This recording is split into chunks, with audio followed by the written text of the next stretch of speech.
El Ministerio Público se encarga de hacer la investigación correspondiente. Si el MP considera que hay un delito, entonces lo pasa a un juez.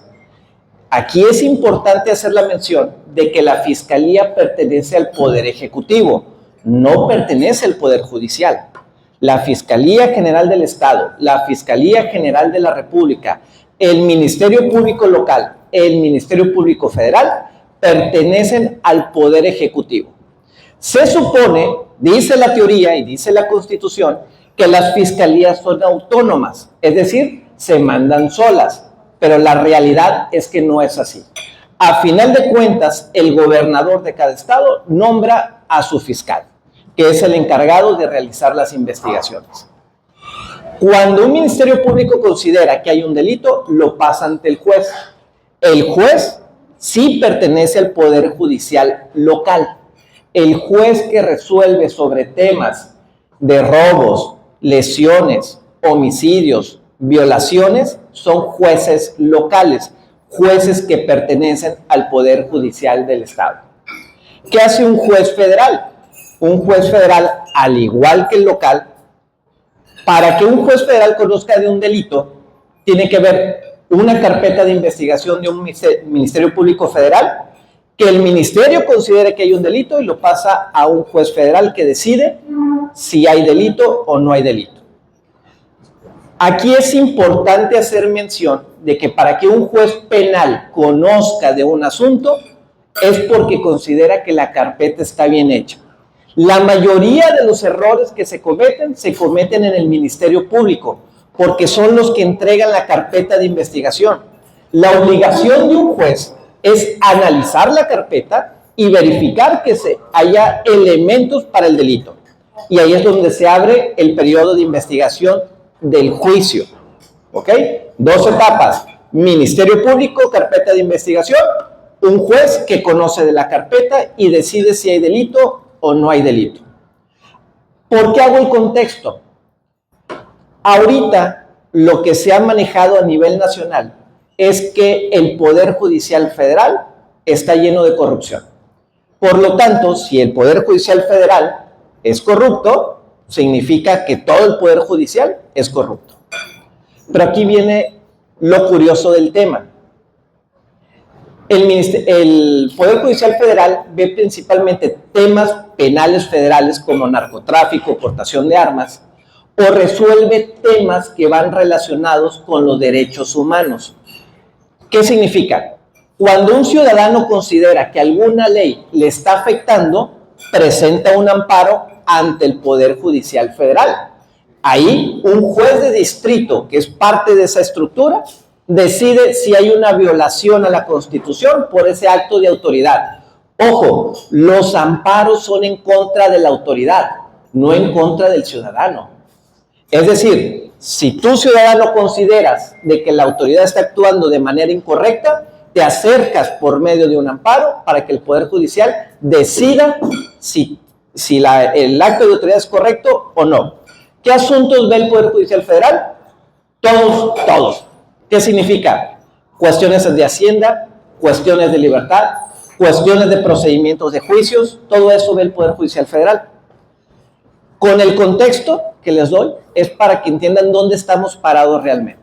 Ahora, antes de entrar al tema de la supremacía constitucional, que es el que está de moda, voy a entrar con unos puntos rápidos de la reforma al Poder Judicial y por qué nos afecta a nosotros como ciudadanos.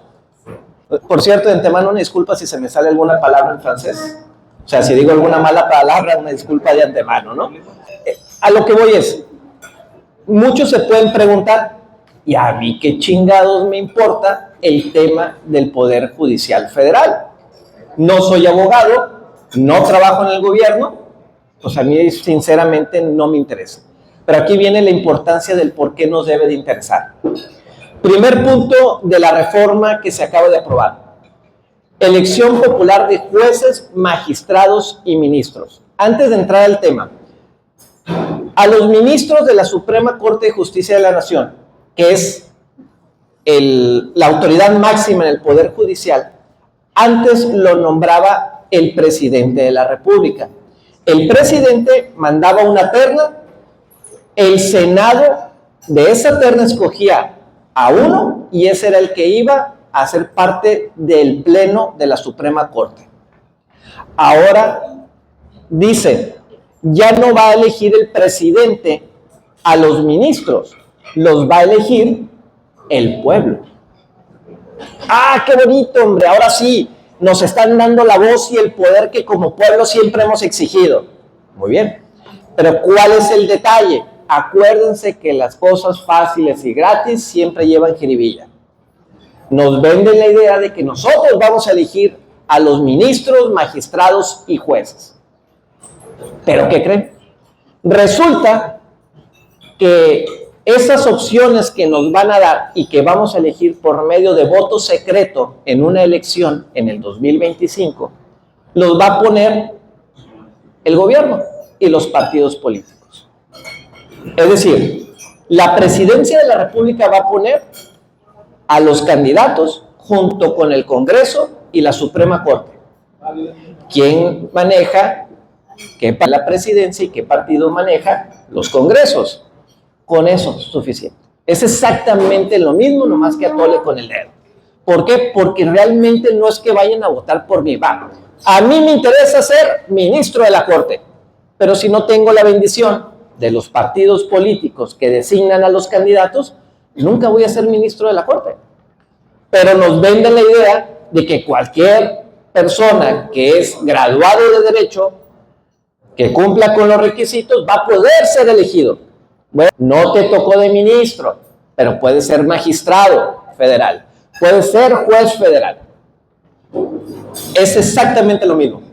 La convocatoria la emite el Senado, los candidatos los va a elegir Presidencia de la República, Cámara de Diputados, Cámara de Senadores y la Suprema Corte. ¿A quién van a mandar esos entes de gobierno? Pues a la gente allegada a ellos. Esa es la realidad. Elección popular, jueces, magistrados y ministros. Elección por voto popular de todos los miembros, Suprema Corte, Tribunal Electoral. Por este lo vamos a ver, el nuevo Tribunal de Disciplina Judicial. 1,688 cargos se someten a votación. La mitad el próximo año. Para no desestabilizar al Poder Judicial, van a correr a la mitad de los jueces federales y de los magistrados federales para que, si ellos quieren, comparezcan en la votación y si no, pues que el pueblo bueno elija quién va a ser. En cuanto a las fechas, 2025 va a la mitad. Primero, 2025 todos los ministros de la Corte se van a renovar. Jueces y magistrados, la mitad se van a elegir. ¿Cuál es el detalle de este tema? Yo estoy de acuerdo en la elección de los ministros de la Corte por elección. Está bien. Pero los jueces y magistrados de circuito no. Un juez federal, un magistrado federal, es gente que tiene carrera judicial. Es gente que entró desde actuario, archivista, secretario, recoge copias y que sí tienen un camino dentro del Poder Judicial porque la propia ley del Poder Judicial Federal te obliga a tener la carrera judicial. Como están las leyes antes, a mí no me podían nombrar como juez federal si no tengo carrera judicial. ¿Qué se buscaba? Que llegara gente preparada a dirimir y a resolver las controversias que llegaban a sus manos. Por eso yo en esa parte, comentario personal, no estoy de acuerdo. Van a desbaratar el Poder Judicial. Los ministros de la Corte están presentando sus renuncias, pero no significa que hoy dejen de trabajar en la Corte. Yo renuncio porque les están dando la oportunidad, bien buena onda, de que los ministros, si renuncian, se jubilan. O si quieren, pueden aparecer en las boletas en la elección del próximo año. Entonces, varios ministros, 8 de 11 ministros, han presentado sus renuncias de no competir en las elecciones del 2025. Ahorita los jueces federales se siguen manteniendo, son los que están resolviendo los temas que están ahorita para su conocimiento. Reducción de ministros de la Suprema Corte, son 11 ministros actualmente, se va a reducir a 9 Antes la Corte funcionaba por salas, es decir, había 5 ministros en una sala, 5 ministros en otra sala, y ellos conocían de los asuntos. Ahora se eliminan las salas y todo lo va a conocer el Pleno de la Suprema Corte. Es decir, la unión de los 9 ministros son los que van a decidir los temas que llegan con ellos. Ahora, ¿qué temas llegan al Pleno de la Corte? No llegan todos los asuntos que se presentan.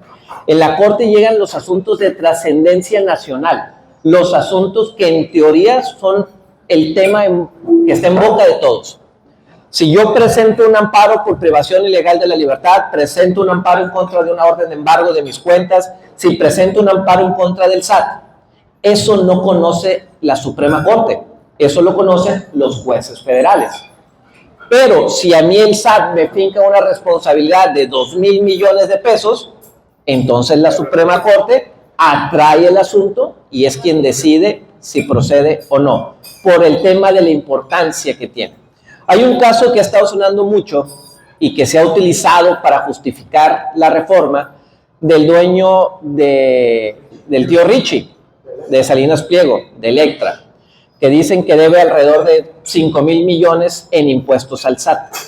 Ese tema lo tiene la Suprema Corte por la importancia del monto. Y dicen que no lo han resuelto. ¿Por qué? Porque hay un interés por parte de la Corte. También es cierto que la Corte tiene muchos asuntos para conocer. Hay asuntos que se presentan y tardan hasta 3-4 años en resolverse por la carga de trabajo que tiene la Corte. Dentro de los temas de la reducción de ministros ya no van a tener pensión vitalicia, no pueden ganar más que el presidente, que eso sinceramente se me hace una tontería. Hay división. En México tenemos, en teoría, según la Constitución, 3 poderes: poder ejecutivo, legislativo y judicial. Y dice la Constitución que los 3 tienen la misma importancia y jerarquía, que la realidad no es así. Entonces, de que el presidente de la Corte y los ministros de la Corte ganan más que el presidente, pues yo no veo en qué afecta al presidente de la República que ganen más, sinceramente. ¿Qué se necesita para ser ahora ministro de la Corte? Ser mayor de 35 años, tener 10 años como abogado, 8 de calificación y 5 cartas de recomendación de sus vecinos que digan que son gente honesta y preparada. Es que no ocupa usted a sus vecinos, usted agarra a quien quiera, a sus familiares, a quien sea, y tiene las 5 cartas. Si un vecino dice que no, te vas con el de al lado. Aquí se la completamos. Pues mira, aquí salen los 5. El Tribunal de Disciplina Judicial es la nueva Santa Inquisición que van a tener los jueces federales, que se van a encargar de validar el trabajo que están realizando los jueces. Ahorita un juez federal o un magistrado, si actúa de manera incorrecta porque recibió sobornos, porque emitió una sentencia contraria a derecho, el afectado presenta una denuncia ante el Consejo de la Judicatura Federal y ellos hacen la investigación. Con este nuevo Tribunal de Disciplina Judicial, el primer año que entran los nuevos jueces, ese tribunal los va a aprobar o castigar en caso de que no cumplan con los parámetros que ellos establezcan. Aquí el detalle es que el Tribunal de Disciplina Judicial lo va a nombrar el Congreso, el Senado, la Presidencia de la República. ¿Cuál es el problema? No va a haber autonomía. Si yo soy un juez federal, de los nuevos que entran en el 2025, yo emito una sentencia, un amparo en contra del SAT, por ejemplo. El SAT se va a quejar de que estoy actuando en contra de los intereses de la nación y me van a denunciar ante el Tribunal de Disciplina Judicial y me van a correr. Entonces, ¿qué voy a hacer? Pues no, mejor exactamente, me voy a alinear y no voy a emitir una sentencia en contra del poder del Ejecutivo. Ese es el problema de ese tribunal. Podrá recibir denuncias de cualquier persona u autoridad e investigar ministros, magistrados y jueces y personal judicial. Si yo presento a mí me quieren desalojar de mi casa, presento un amparo y el amparo me lo dan para que no me saquen.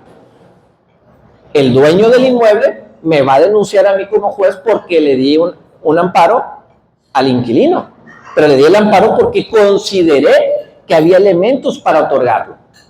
Entonces, le diste el amparo, me vio afectado, voy al Tribunal de Disciplina Judicial y me voy a quejar en contra del juez.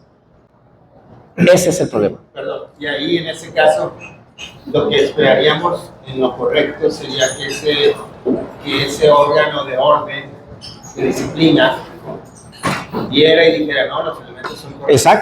Exacto. O sea, yo siempre lo he dicho y me han regañado porque yo he dicho que las leyes en México están bien hechas, son buenas leyes. El problema de las leyes es la aplicación de la ley. Ese es el problema. México tiene un chingo de leyes, pero las que se encargan de aplicar y cumplir la ley, es ahí donde está el problema. Ahora, ¿tenemos que darle el voto de confianza al Tribunal de Disciplina Judicial? Claro, hay que darle el voto de confianza, así como se lo dieron a la Santa Inquisición, igualito.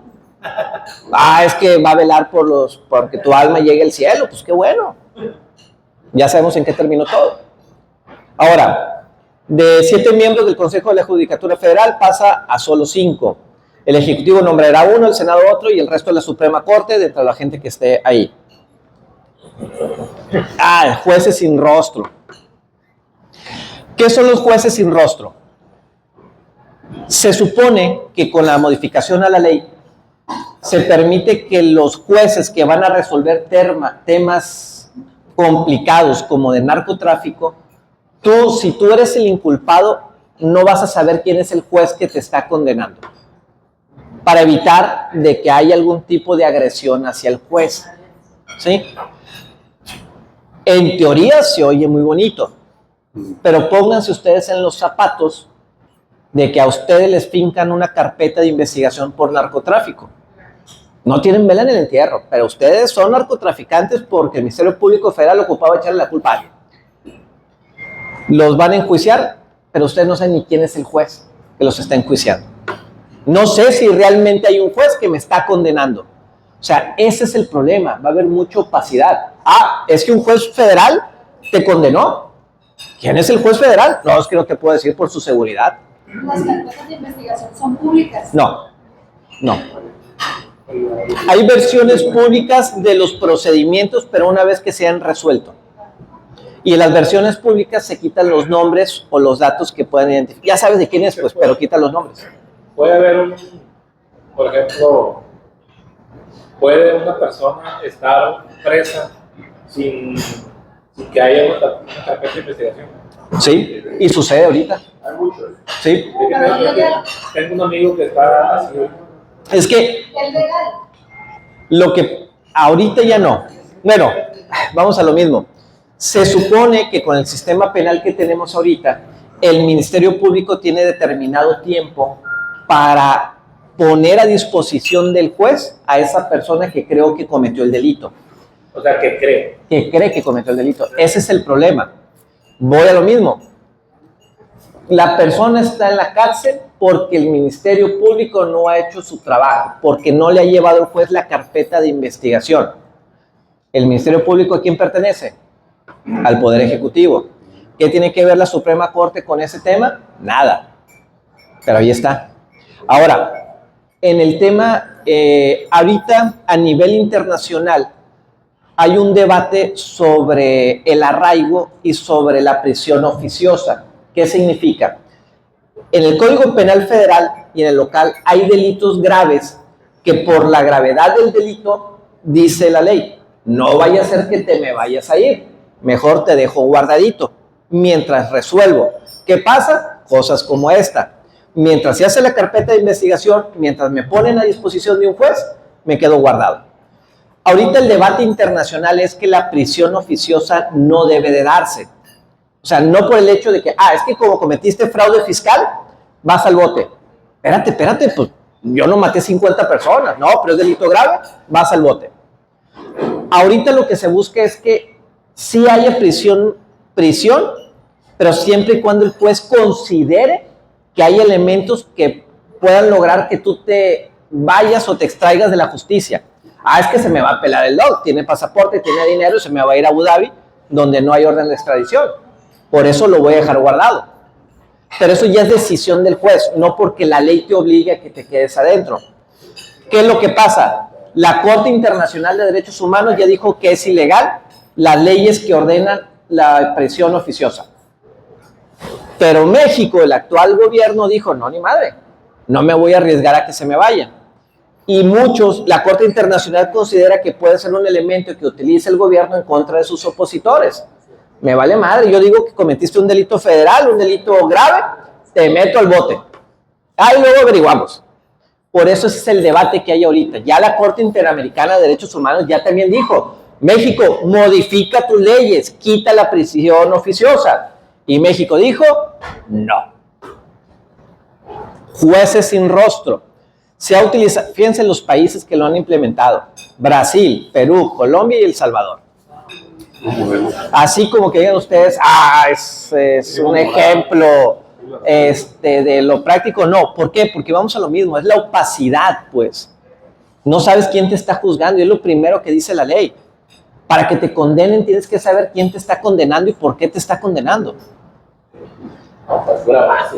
Estos son los puntos más importantes de la reforma judicial. Aquí les traje, digo, si les interesa el tema y quieren profundizar un poco más, aquí les traje, procuré un resumen, pero la realidad es que es una reforma muy larga, pero sí, les traje de tarea por el que guste, y la siguiente miércoles vengo y les pregunto. Entonces, ¿se fue? Ok. Eso es el tema de la reforma judicial. Preguntas de la reforma judicial, para ahorita entrar con el tema de la supremacía constitucional. Y ahorita les voy a platicar de una propuesta de un ministro de la Corte respecto de los amparos que se han promovido en contra de la reforma. Pero ahorita, en estos 4 puntos, ¿preguntas? Muchas. Aprovechen. Les aclaro, yo no soy penalista. Yo sí quiero llegar a viejo, no me interesa no soy penalista, no me interesa, no soy laboralista, pero conozco los temas. Ahorita que leyeron mi currículum, doy clases en el TEC de Monterrey y en la San Miguel. Entonces, me obliga el dar clases, el estar preparado y el investigar los temas. Por eso es que me atrevo a sentarme aquí ahorita con ustedes. Trabajé en el Congreso, sé lo que significa la reforma a la ley, pero bueno, efectivamente el Código Nacional dice que una vez que detienes a la persona, tienes 72 horas para ponerlo a disposición del juez. El Ministerio Público puede ampliarlo el doble, es decir, 144 horas para ponerlo con el juez. Pero una vez que está a disposición del juez, puedes pedir mayor término para continuar con la investigación. Ahorita hay un detalle que dice que la presunción de inocencia. ¿Qué significa la presunción de inocencia? Antes, cuando te imputaban un delito, automáticamente ibas al bote. Con la reforma a la ley voy a creer en que eres inocente, a menos que te agarren en flagrancia. ¿Qué es la flagrancia? Me agarraron cuando me robé en ese momento los lentes. Si yo me robo estos lentes y me voy caminando por aquí y me detiene la policía, no me van a meter al bote. Porque a lo mejor yo me los encontré tirados, no significa que me los robé. Ustedes pueden ir caminando con una pistola fajada en la Obregón o con un cuerno de chivo, los van a detener, los van a poner a disposición del Ministerio Público, pero no los van a meter a la cárcel. ¿Por qué? A lo mejor se encontraron el cuerno tirado en la calle, usted lo agarraron. Así que así tuvo que hacerlo. O sea, esa es la presunción de inocencia. De hecho, no sé si escucharon hace unos años que había una persona que se robaba las baterías de los carros afuera de la UCE. El amigo los trajo juidos a todos los que se estacionaban por ahí. Lo agarra la policía municipal con 2 baterías caminando. Lo ponen a disposición, salió en el periódico, pero lo soltaron por la presunción de inocencia. Porque no lo agarraron en el momento con el cofre abierto sacando la batería, que esa es la flagrancia. Hay un principio de derecho que dice, más vale un culpable en la calle que un inocente en la cárcel. Bajo esa figura es que viene la apreciación de inocencia. Por eso mucha gente que detienen, que se agarraron a balazos, los malandros, que luego llega la policía, los ponen a disposición y salen por la presunción de inocencia. O sea, eres inocente hasta que se encuentre lo que Sí, exacto. Un video puede ser acusatorio y en dado caso. No, aunque sale tu cara, un video, un WhatsApp, una foto, es una presunción de culpabilidad. No significa que sea culpable. Se presume que cometió el delito.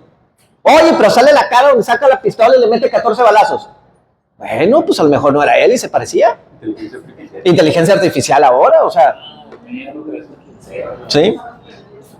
O sea, ese es el problema. Bueno, el problema ahí es que nos ha dado la impresión toda la vida, a todos, décadas, que esas situaciones benefician precisamente a ciertos grupos de la población, en donde no es el común del pueblo, ¿sí me explico? No es el que está aquí, sino esos grupos, o el que tiene mucho dinero. Es que precisamente eso es lo que tomaron ellos para esta reforma. Los jueces, el Ministerio Público defiende al malandrín, defiende al delincuente, no defiende al ciudadano. Derechos humanos defiende, pobrecito el delincuente que me lo cachetearon. No hagan eso. Hay un caso, el del Salvador precisamente, que todos lo conocen. ¿Sí? El del Salvador dijo, a ver, llegó a la presidencia y en su primer fin de semana le mataron como 40 personas. Así dijo, estado de excepción, vámonos. A todo el que tenga tatuaje de pandilla, va para el bote.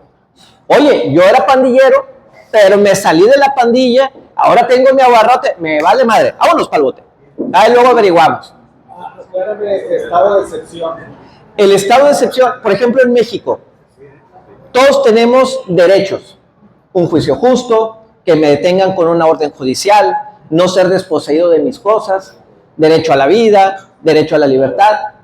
Eso es lo que establece la ley. El estado de excepción es, no te voy a aplicar ninguno de tus derechos. Tú tienes derecho a transitar libre desde aquí a Mazatlán, sin permiso. El estado de excepción es, ¿quieres ir a Mazatlán? Ocupas un permiso del gobierno para poderte trasladar. O sea, hay una excepción en la aplicación de los derechos humanos. ¿A quién se le otorga eso? Eso lo pide el presidente y el Congreso decide si se hace el estado de excepción y por cuánto tiempo va a durar. Indefinido a la vez. No, sí tiene que haber un término. Aquí en México tiene que haber un término. Que lo puedas duplicar y lo puedas pedir, sí. Pero sí existe en la ley el estado de excepción. ¿Se ha aplicado en México? No. Después de la revolución, no. Ni siquiera en la matanza del 68 lo aplicaron el estado de excepción. Le mando, ¿sí o no? México, según tú, ¿ocupa o no una reforma judicial? ¿Sí o no? Para luego pasar a otra. ¿Sí ocupa una reforma judicial? Sí, a lo que has expuesto, yo en mi ignorancia del tema, no veo la diferencia. Lo único que veo la diferencia es en el discurso entre el otrora partido en el poder y el actual. Y veo una reiteración de discurso que es totalmente estéril de nosotros que nos llamamos opositores. Estamos repite lo mismo. Tenemos 6 años, entre otros temas, y no llegamos a ningún buen puerto, ¿sí? Y no vamos a llegar si seguimos repitiendo exactamente.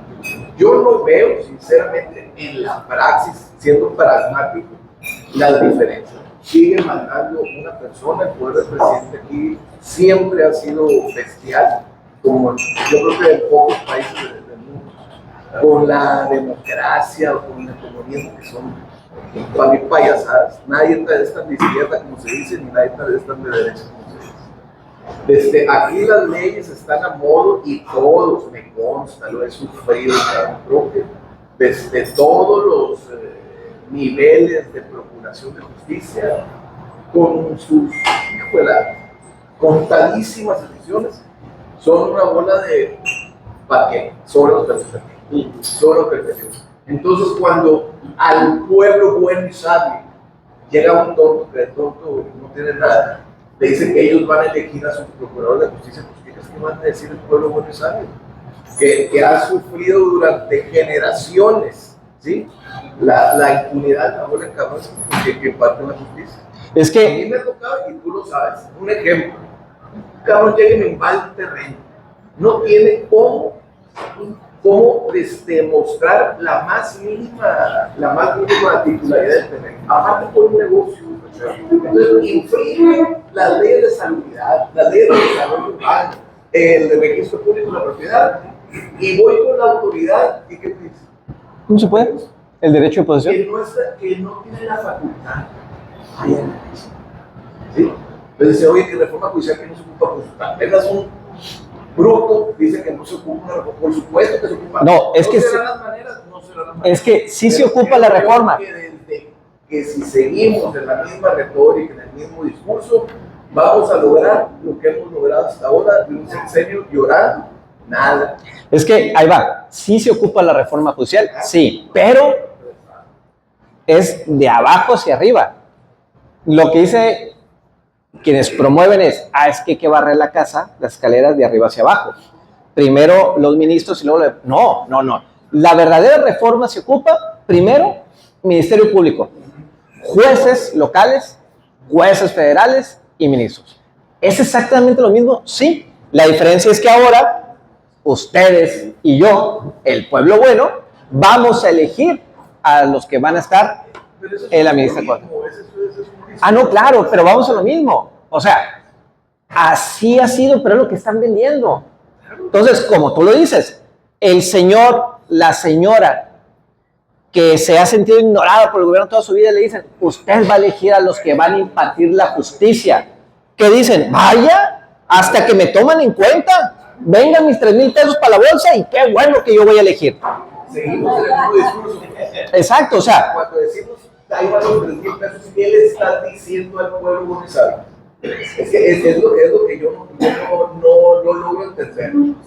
De toda la oposición, también educada, también formada, y sigamos diciéndole, eres un perro miserable que te hincas, que te digas que estás bien. Ya se lo gritamos 6 meses. El discurso de la oposición que representamos no es eficaz. No, es que seguimos echándole en cara que es un pueblo miserable, patas rajadas, muertos de hambre. Nos va a cargar las tiendas y nunca nos bendiga. Es que, bueno, ya hablando, no quiero entrar a tema político, pero la realidad es que oposición como tal no existe. No hay. Díganme ustedes una sola figura política de oposición que valga la pena y que digan, yo lo apoyo, yo lo sigo. Ni de oposición, ni de los que están en el poder. Si alguien levanta la mano, sobre quién va y lo va a sopillar. ¿Alguna pregunta respecto a la reforma judicial para poder avanzar al otro tema? Yo, un comentario, aunque de repente no nos gusta, ¿no? Pero sí es un tema político finalmente. Claro. El ¿Sí? tema Político, del discurso, dices aquí, sí es cierto, al final del camino, la gente que no le entiende a los temas le da lo mismo si es por votación o por dedazo la asignación de los que van a juzgar. Pero eso va más allá. El tema es que estamos con eso cediendo todo el poder a un mismo aparato y que al final del camino los que están quedando desprotegidos no es tanto, esta es mi opinión, no es tanto la gente que está abajo y que recibe su pensioncito o su beca, es la gente que está trabajando que al final del camino va a ver su jornada más complicada, su ejercicio de trabajo lo va a ver más complicado porque el poder se está concentrando a modo para los que están ahí arriba, ¿no? Y al final del camino, eso es lo que yo vengo viendo. De hecho, hay un principio que se maneja en la ley que es, la autoridad solo puede hacer lo que la ley le ordena. El ciudadano puede hacer todo lo que la ley no le prohíba. La autoridad puede hacer solo lo que la ley le autoriza. El ciudadano puede hacer todo aquello que la ley no le prohíba. Ok, a mí me demandan, me detienen. El fallo del juez, no sé quién es, yo tengo que demandar al juez X. Sí, lo detienen, lo acusan de narcotráfico porque usted es el principal exportador de fentanilo hacia los Estados Unidos. No, por eso lo dije bien. Un juez federal lo condena, va a presentar un amparo en contra de, va a decir, autoridad, juez que me condenó, porque no hay un nombre, no hay una persona a la que va a poder señalarlo. Ahora, ¿qué es el tema de la supremacía constitucional? La supremacía, por ejemplo, ustedes presentan el gobierno federal para hacer el Tren Maya se echó medio bosque, ¿ok? Los ecologistas dicen, no puedes hacer el Tren Maya para que pase por ahí porque hay zonas arqueológicas, porque hay plantas, hay animales. Entonces un juez federal otorga un amparo y en el amparo otorgan una suspensión. La suspensión es, no muevas nada hasta que resolvamos si lo que estás haciendo está conforme a la ley o no. ¿Ok? Pero detienen todo. Oye, vamos a hacer una reforma donde les vamos a quitar las pensiones a ustedes para invertirlo en infraestructura y luego se los voy a regresar. Presentan ustedes un amparo en contra de esa ley y se suspende la aplicación de la ley. Lo que se busca con el tema de la supremacía constitucional es, si está en la Constitución, no se puede detener por medio de un amparo. No existen las acciones de inconstitucionalidad. Si está en una ley, sí. Si está en la Constitución, no. ¿Qué significa? Suponiendo, vamos a ser exagerados, se permite la esclavitud en México y lo subimos a rango constitucional. Oye, me voy a amparar porque va en contra del derecho a la libertad. ¿Está en la Constitución? No se puede. Vamos a autorizar la reelección del presidente de la República. Está en la Constitución. Oye, pero México siempre ha buscado la alternancia. No procede el amparo. Si está en la Constitución, se queda en la Constitución y se aplica. Aunque sea ilegal, aunque no sea válida, aunque sea inconstitucional. Esa es la supremacía constitucional que están buscando ahorita. Si está en la Constitución, no hay amparo que la tumbe. Dicen, por eso, o sea, si está en la Constitución, se queda. Si presentas un amparo, para atrás, para atrás, para atrás, para atrás, para atrás, para atrás, para atrás, para atrás, uno más, otro más. Ahí mero, muchas gracias. Gracias. Ese es el problema. Ahora, quieren modificar la ley para que el amparo se otorgue no en efectos generales. ¿Qué significa? Cuando presentas un amparo en contra de una ley, no se aplica la ley general. Si un juez dice que la ley es inconstitucional, la ley se deja de aplicar para toda la República. Ahora dicen, no, si tú, ciudadano, promueves un amparo y es inconstitucional la ley, no te la voy a aplicar a ti, no al resto de la gente. Solamente el que vaya y se queje es al que le voy a evitar que le apliquen la ley. Pero ahorita el amparo es, si una ley es inconstitucional, la ley se cancela y no se aplica para nadie. Pero con la reforma que quieren es, tú presentas el amparo, te voy a beneficiar nada más a ti, ya no a la colectividad. Y la supremacía es eso. Es decir, ningún partido político, ningún ciudadano se puede oponer a lo que la Constitución señala. El ejemplo de la reelección. Dice el Congreso, ¿saben qué? Pues nuestra presidenta está bien a toda madre, que se reelija. Lo pones en la Constitución, no va a haber nadie que lo cambie. ¿Por qué? Porque el Congreso emana del pueblo bueno. Y el pueblo bueno quiere que haya reelección. ¿Ok? Eso es el tema de la supremacía constitucional. Se supone que la Corte debe analizar, a ver, modificaste la Constitución, pero si ese artículo de la Constitución se contrapone con el resto de la Constitución, pues no se puede. El ejemplo del tema de la esclavitud. Oye, pero es que hay un artículo de la Constitución que dice que está prohibida la esclavitud, hay un artículo que dice que está prohibido que me limites a dónde me puedo mover yo, pues la esclavitud está en contra de todo eso. Ah, no, pero está en la Constitución. Ese es el problema de la supremacía constitucional. Y les aclaro, no hay país que maneje la supremacía constitucional, porque precisamente el modo de regular los actos de la autoridad es por medio del Poder Judicial.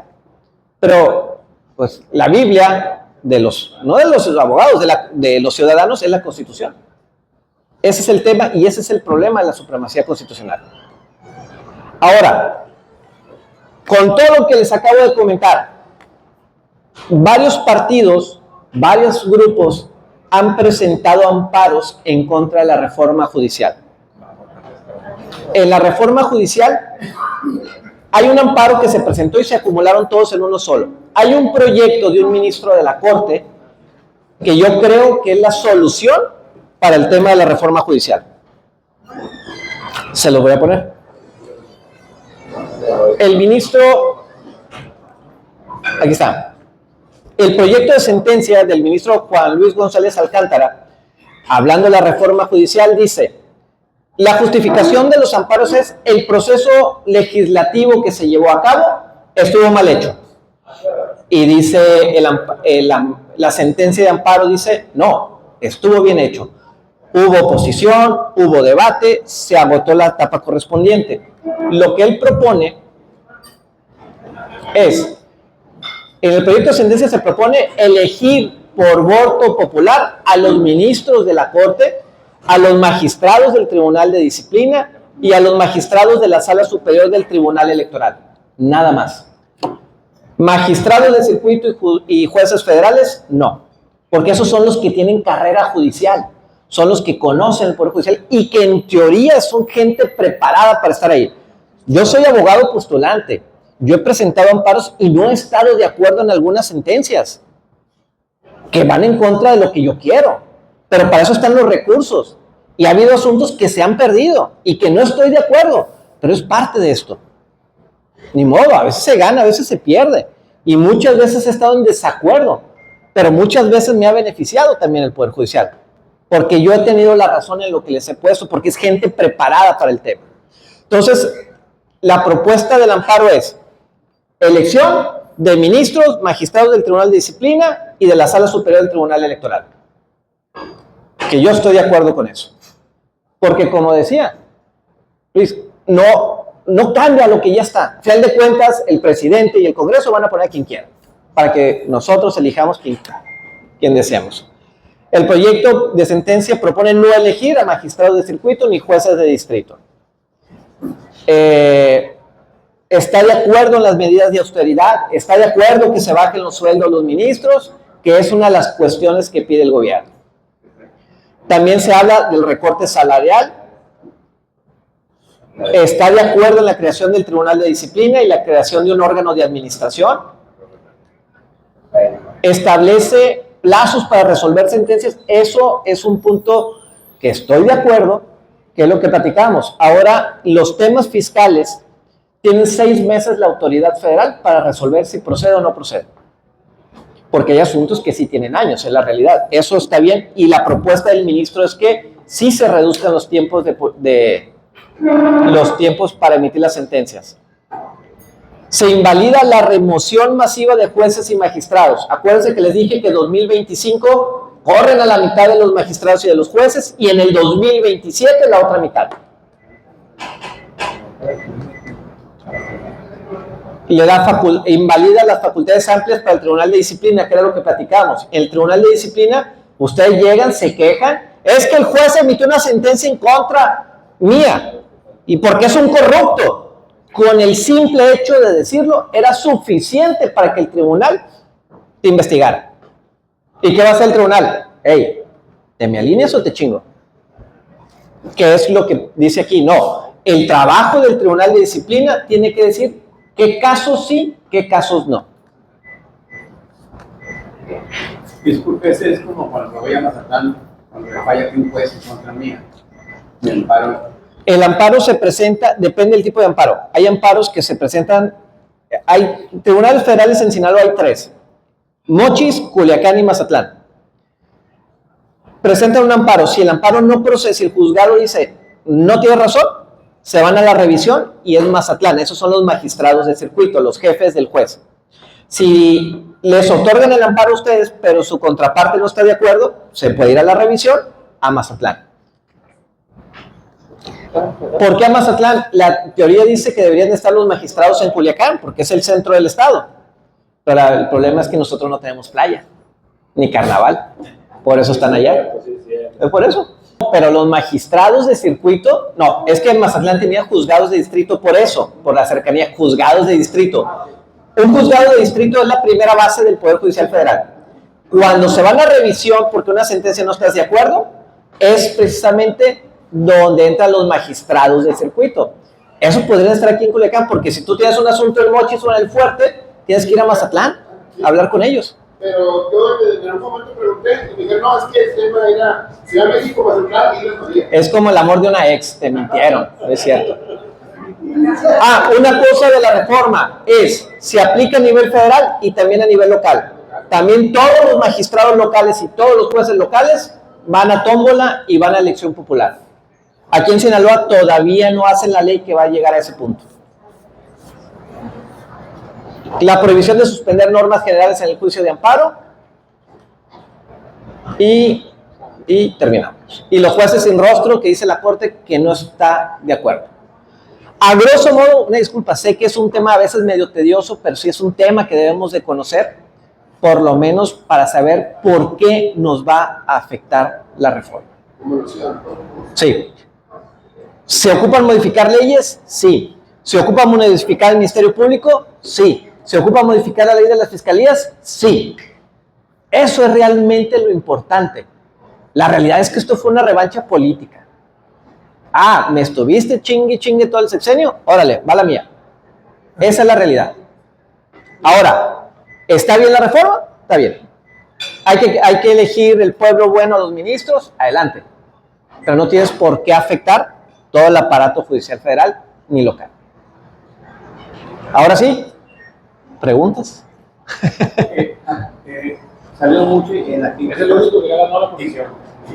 en contra de Piña.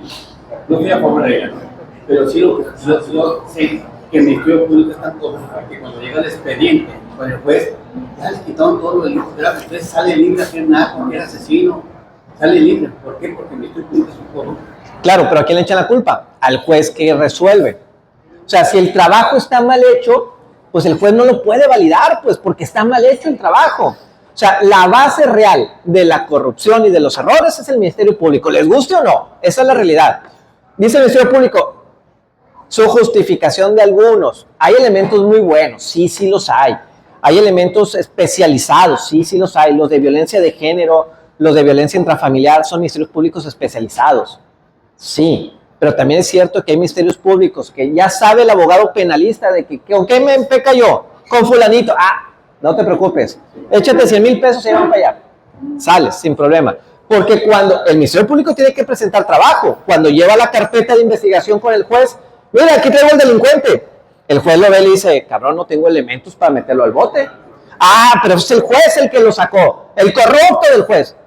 Ok, pero el juez resulta que es un juez del fuero común, del Estado, no es un ministro de la Corte no ve estos asuntos, así de sencillo.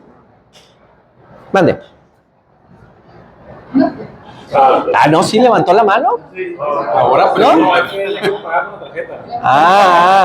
Yo vi una mano levantada, dije. Básicamente, uno como ciudadano, bueno, me pasó una vez, hace unos años, fuimos víctimas de un delito y la verdad no hayas o no sabemos a qué Ministerio Público acudir. Y vas a un Ministerio Público equivocado. No, esto me da para malita, güey, allá te van a atender. Pero de una manera que no es profesional, pues. O sea, déspota, a veces que se burlan de uno, a veces que se burlan de uno.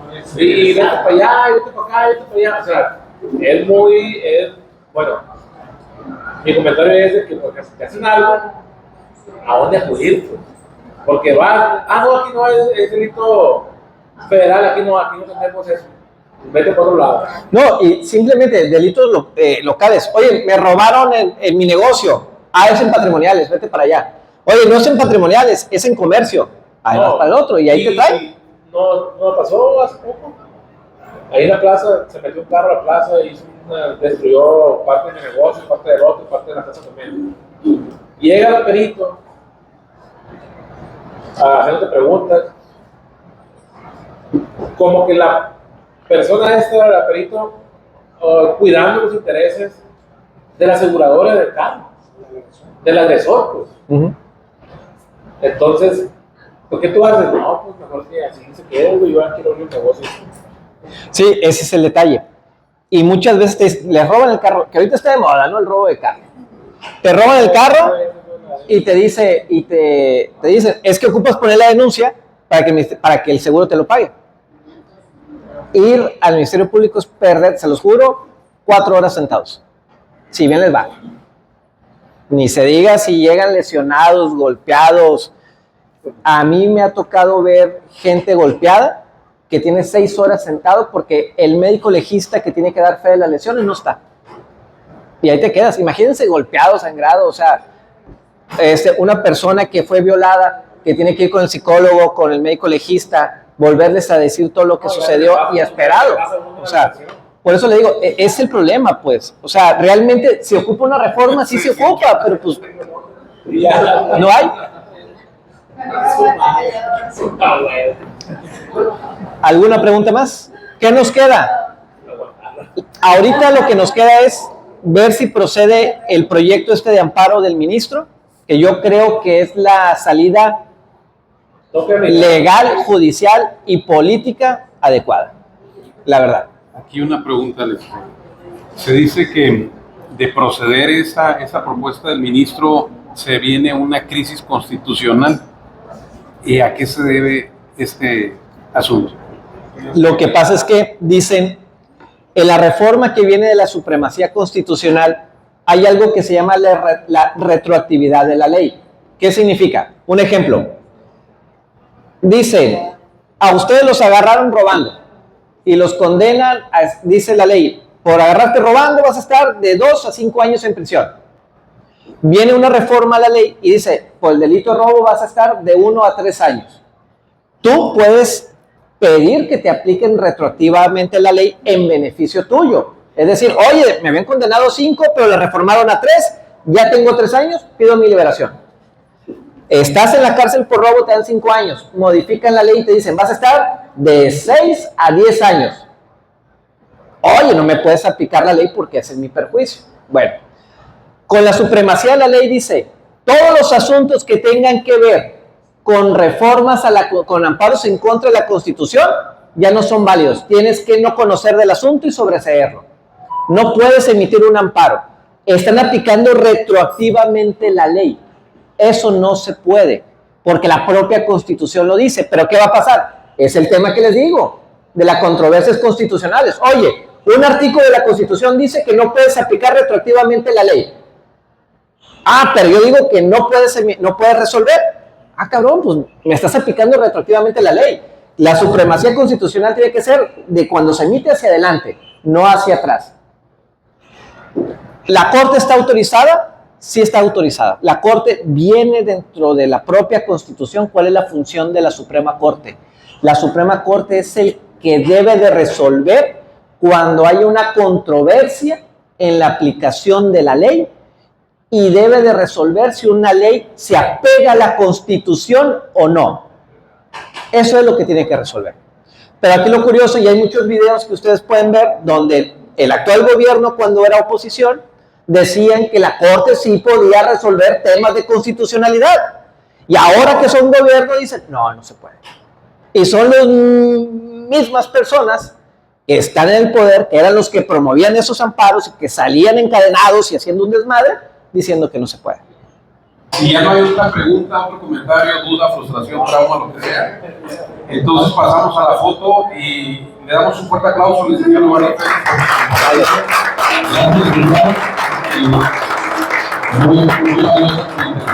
Gracias, gracias.